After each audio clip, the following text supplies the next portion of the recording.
Hello guys, in today's video I'm going to show you how to fix when Valorant is not opening. This tutorial will be quick and simple. Just make sure to subscribe to this channel and leave a like on this video if you will find this guide useful.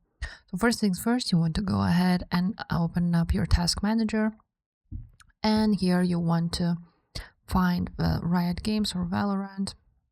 So for example, Riot Clan for me is open, or you will see here Valorant, so we want to end the task. Just like so. Again, scroll down until you will see, for example, this one too. You want to end the task also.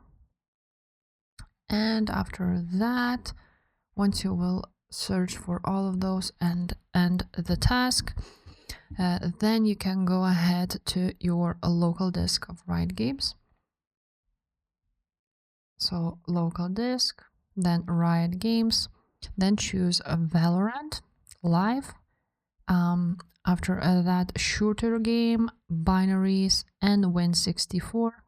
And from here you want to find Valorant Win64 shipping file, which you need to go ahead and click on, then right click on it and go to properties, just like so.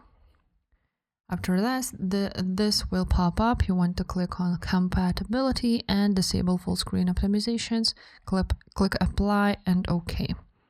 Now, if that didn't fix the problem, another thing you can do is go on the search bar, write down services, just like so, and open this system services.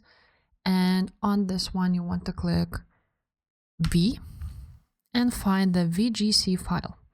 So after you found that, you want to right click on it, go to properties, and the startup type you want to change to automatic, apply, and OK.